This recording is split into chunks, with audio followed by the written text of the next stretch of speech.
Search engines are not quite obsolete yet, but they will be.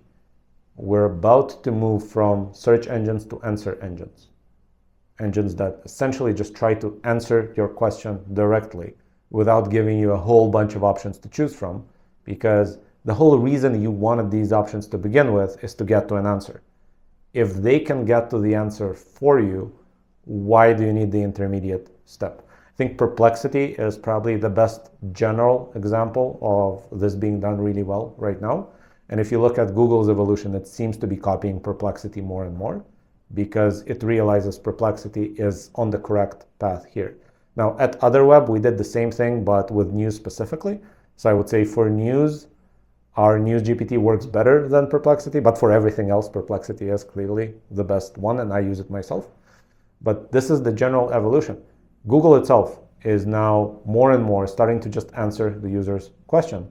And a lot of the websites that used to rely on Google's traffic are losing traffic right now. You will see that a lot of really popular gaming, entertainment, news websites are losing traffic because if you ask a question like, how does this version of a game differ from that version of a game?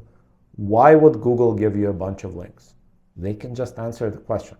So this is where it's all heading. And that means that maybe Google is still the winner at the end, but it's not the search engine at the end anymore.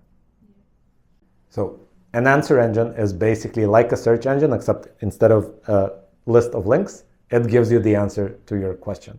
And Perplexity is the best example of this. In fact, Perplexity's CEO is the one that coined the term, essentially.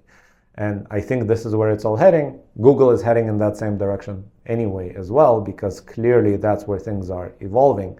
When you ask a question, you want an answer. You don't ultimately want a list of links reading which you might get to an answer eventually, right? The links are an intermediate step. We're about to get rid of it.